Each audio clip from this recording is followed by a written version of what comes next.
Hello, welcome to Pet Sitter Confessional, an open and honest discussion about life as a pet sitter. Thank you to Pet Sitters Associates and our wonderful Patreon members for supporting today's show. If you don't know what a Patreon member is, they help us with a few dollars of their hard-earned dog walking and pet sitting money every month, and they contribute to the podcast because they have found value in it. And if you have enjoyed listening to any of the episodes and would like to support us, you can go to petsitterconfessional.com/support. In business, we have to do big things. We have to do hard things, and we have to try a lot of things in order to know what is going to work. And so we've been thinking about sometimes you just pour everything you can into something, and sometimes it just doesn't work out. Starting your business is hard. Putting together your marketing is hard. Building a website is hard. Hiring is hard. Tackling a complicated visit is hard. These hard things are necessary and vital to running a business.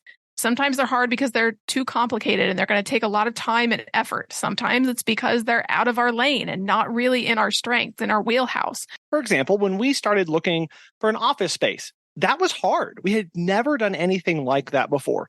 We didn't know the market. We didn't know the questions to ask. We had no idea what kind of price point we should expect or anything about the leasing process and what should or shouldn't be included in that. And that's just one aspect. See, we're passionate about our business. You believe that what you do is important and necessary. So of course, you don't do anything lightly or casually. This means, like you said, Megan, that we're pouring everything into what we want to do, especially the hard things, because we know that they're worth it. And yet, in the back of our brains, sometimes there's this little voice that says, but what if? Right? What if you do everything you possibly can and it still doesn't work out? That self-doubt comes creeping in. You start wondering if you're going to waste all of that time and money and effort and maybe even your reputation if it doesn't pan out. What if it fails? How do we handle that in our businesses? So this voice, it keeps us from moving forward a lot. And it often occurs when we've already invested in something. Say we've bought a banner and a bunch of tennis balls and some games and dog bowls and all this stuff for an event. And we get there and there's 2 people that show up the entire time. Well, it feels in our minds like we have failed at something. It keeps us from moving forward. It keeps us from saying yes to those events again.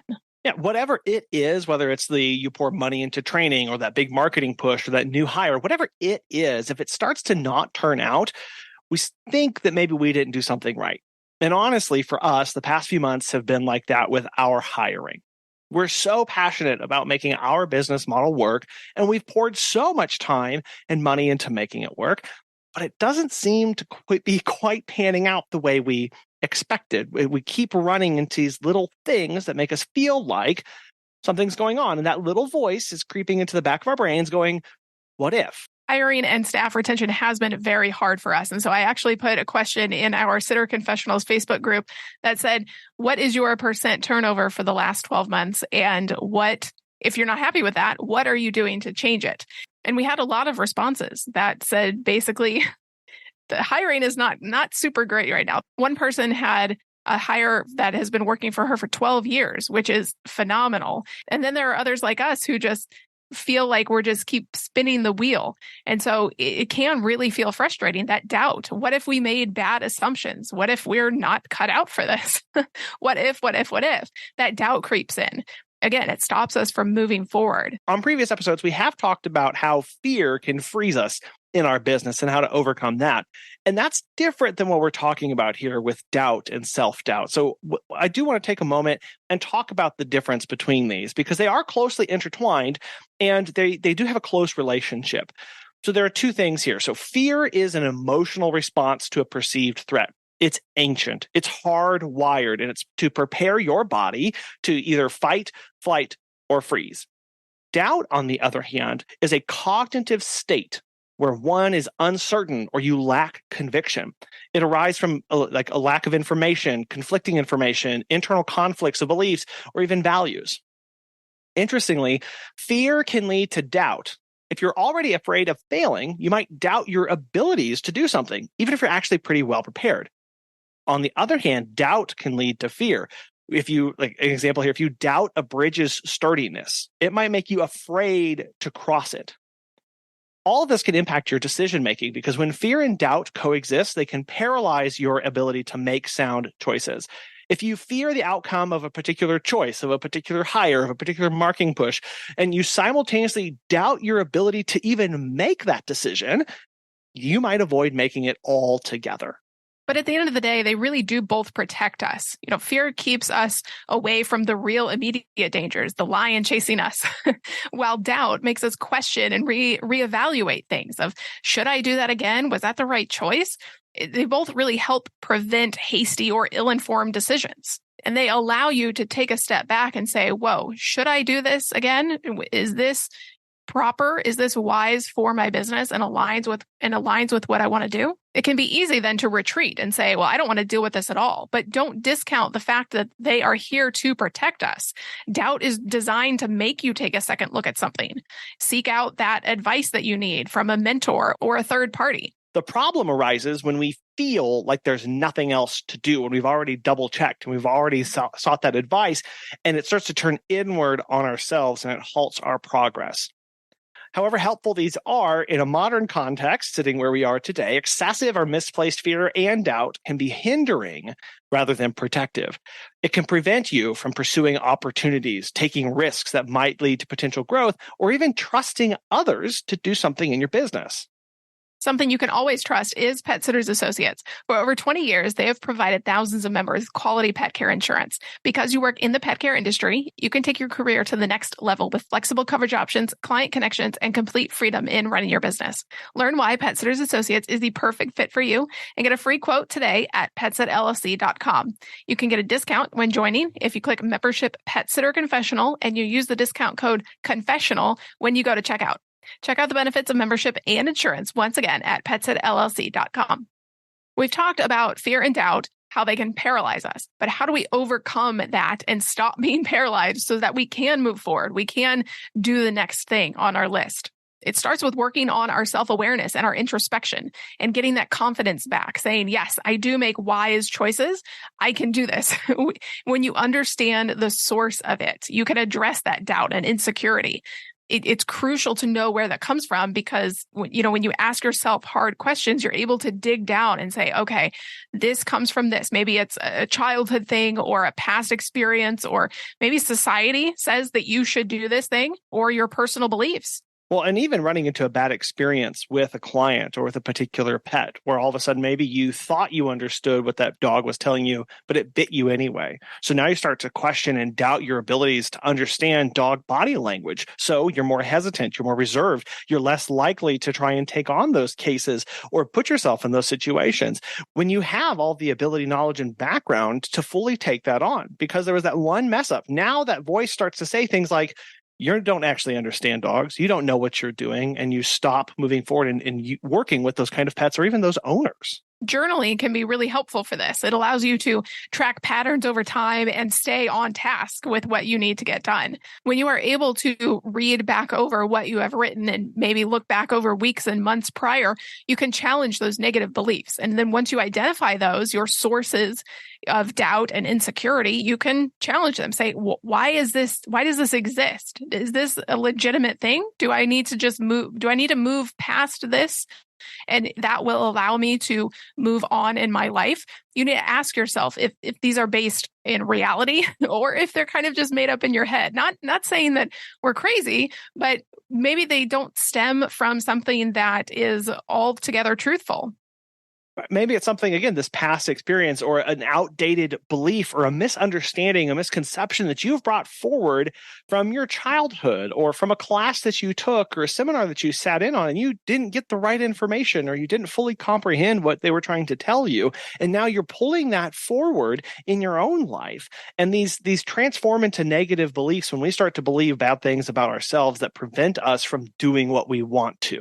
Seeking out education and deepening your knowledge and skills is also going to help you overcome that doubt and move forward. Sometimes that doubt stems from a lack of knowledge or feeling unprepared. Pet first aid and CPR certification is a great example of this. You don't know what you're walking into on the other side of the door. So having that background, that knowledge, that course to guide you will help lower your blood pressure each time you walk up to that door. The problem comes in there, though, is if you start taking courses just to take courses because you think the solution is another course.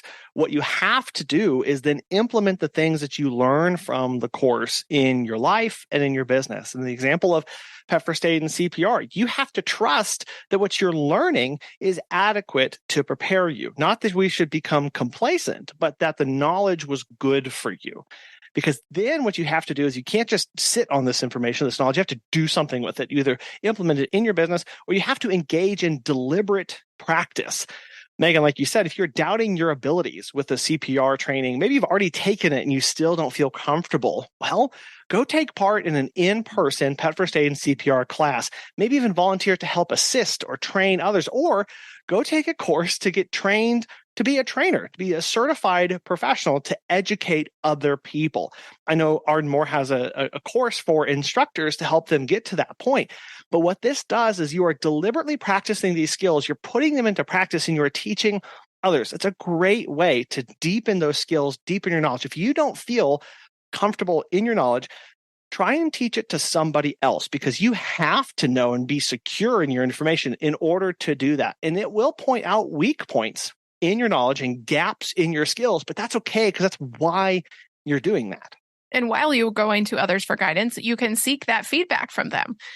Be maybe a mentor that has experienced similar challenges and can help guide you through exactly what you're going through, sharing their strategies and how they overcame doubt. Maybe they tried this particular thing multiple times and it finally on the fifth time it worked. Or they could potentially offer a more objective perspective. That third party is always helpful. The extra set of eyes to look on what you have done to say, is this okay? And sometimes all you need to hear as a person is somebody else saying, you're doing a great job, or even you're doing everything you can. That at least that little validation, that recognition that you're trying, that you're putting in that effort.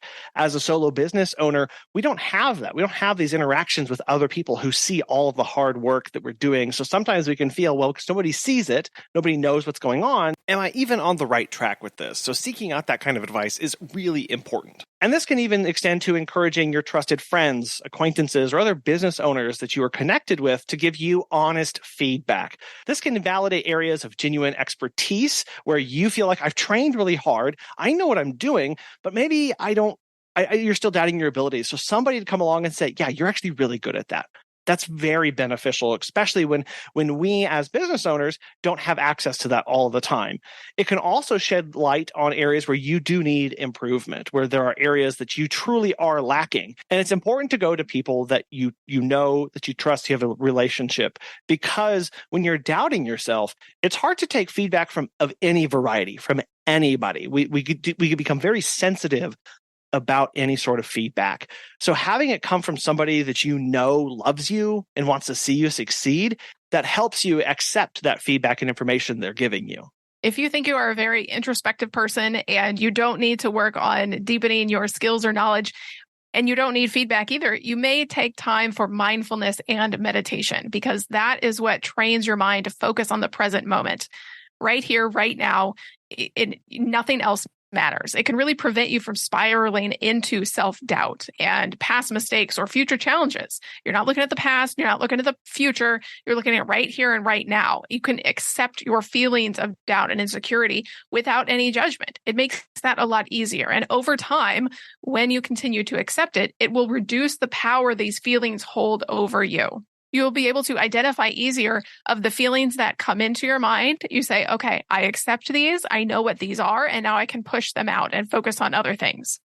And part of that mindfulness and meditation is taking back control over your thoughts so that you can catch yourself when you start going down those negative routes and that self-doubt. And what you do is you take that and you turn it into positive affirmations and actually a visualization process, because you are able to now regularly remind yourself of those past successes, those strengths that you have, those positive attributes. And over time, this is rewiring your negative thought patterns. So instead of trudging down the well-trodden roads of negativity in your life and self-doubt, you are rewiring and intentionally steering yourself back to those positive things, so that when you do get that positive feedback from a client, maybe from a mentor, from a business friend, from a family member, have them write that down. put that in the calendar, put it on a sticky note somewhere, because there will come times where everybody doubts our abilities to do things. And having those physically in front of you or on your phone or in a photo or on a recording that somebody sends to you of going, hey, remember that time where you overcame that really tough struggle to hire or to do stuff? Remember that? You did that. That was something that you were able to accomplish. And part of this controlling your thoughts is actually something that's done by athletes and other high achievers. They actually visualize their performance in excruciating detail before the event actually takes place.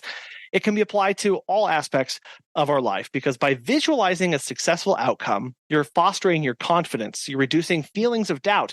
And they've actually done studies that show that the person performs better if you focus on the positives rather than if they focused on all the negative aspects of that.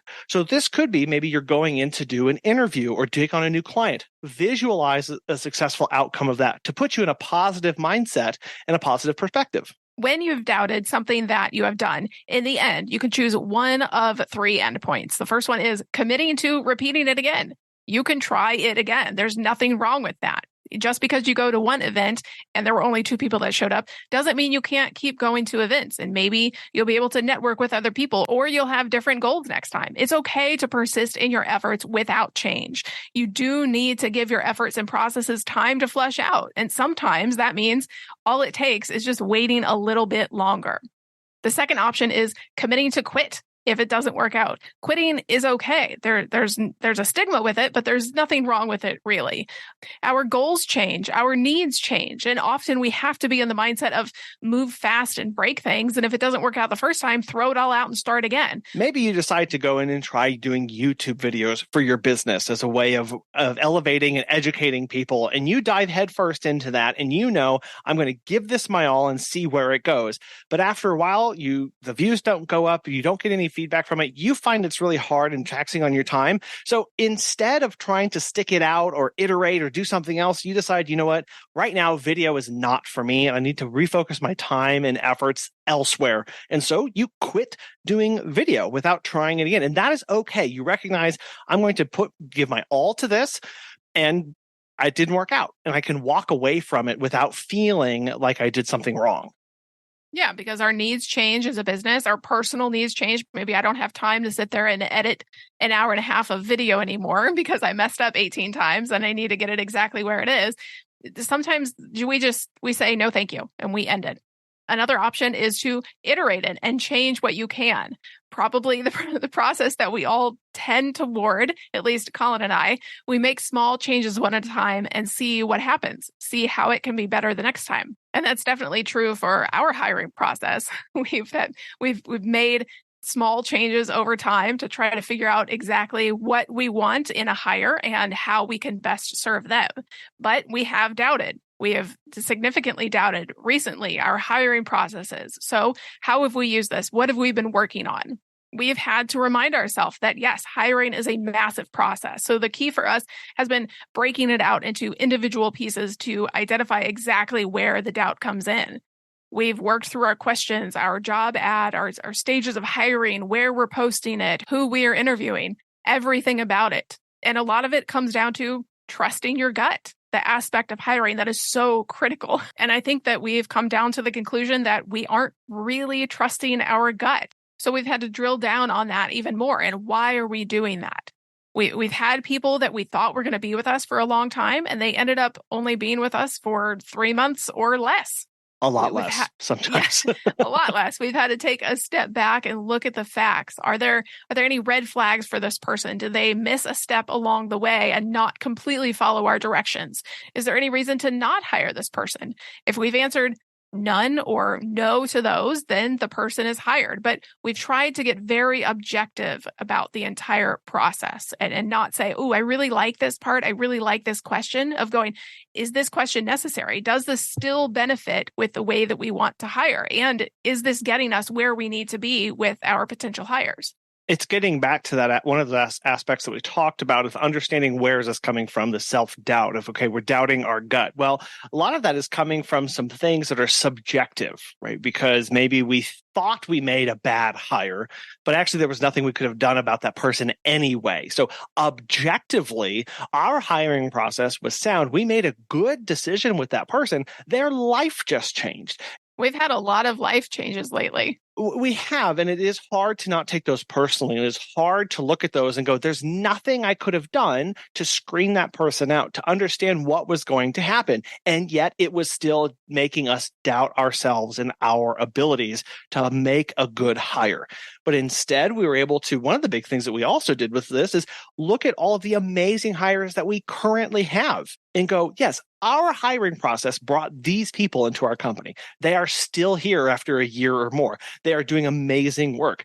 Everybody, all of our clients adore them. We praise them all the time. They are good critical components of our team. Our hiring process did that. We were able to reflect on our past successes as far as those amazing hires and understand, look, sometimes you can feel like you do everything right and it still goes wrong. And so you start to doubt yourself, but looking and reflecting and understanding where and why that's happening is critical so that you don't become frozen, you don't become paralyzed with doubt and prevent you from moving forward. Well, and at the end of the day, it all comes down to looking at it as a glass half full perspective and a positive perspective. While, I personally am very pessimistic and everything is doom and gloom to me, but you're right. It's all about perspective. We have some amazing people on our team. Let's find more of those people.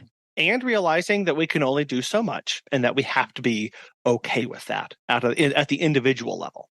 Yeah, because everyone's journey is different with doubt and insecurity.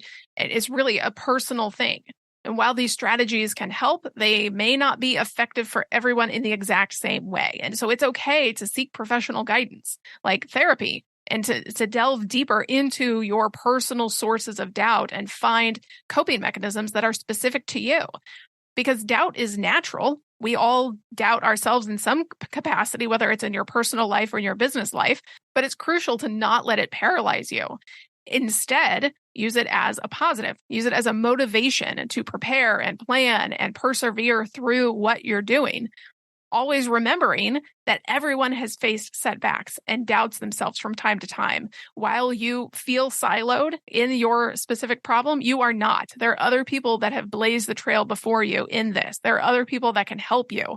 And that is what sets them apart, is how they respond. Because it's not necessarily the problems that come at you and the issues that you face. It's what you do in response to them that is going to make or break your business. Like I just said, everyone has dealt with doubt and insecurity. And if you would like to share how you overcame those in your life, you can email us at feedback@PetSitterConfessional.com or join our Sitter Confessionals Facebook group to share with others. Thank you to Pet Sitters Associates and our Patreon members for supporting today's show, and we will talk with you next time. Bye.